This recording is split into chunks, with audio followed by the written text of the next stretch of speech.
Hey everyone, welcome back to the channel. Today we'll learn how to remove image backgrounds online using IMG CUT. So it is super fast, free, and gives professional quality results without any Photoshop. So let's just get started. So for that, we're gonna head over to a browser. You can head over and open up your browser, and from there you can go over to remove.bg.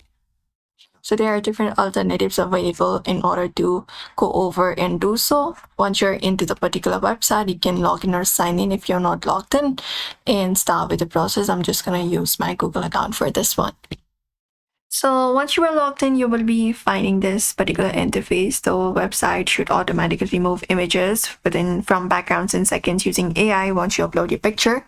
So look out for this option called upload image, or you can drop a file. So I'm just going to go ahead and click on upload image and select this image right here.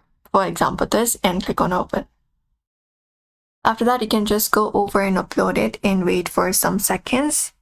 And from here, once you upload the image, it could be a portrait, product photo, or anything with the background.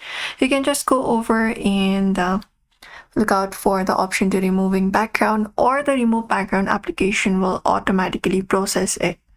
In just a few seconds, you will be seeing the background being completely removed here, clean and ready to use. You can just go over and see the before and after. So when you go over to before, you can see the before and after. This is the result.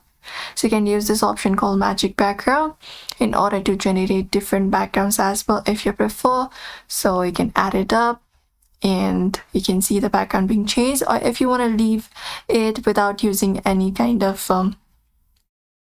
background, you can just go over and choose none and do so.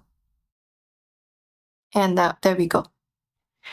And that's it. If you want to go over and adjust it, you can look out for this cutout option here and clean out the area that you think was not cleaned properly using this magic brush right here, and even apply effects, adjust the ratio and everything. And once you're okay with it, you can click on this download option and download the image on your device.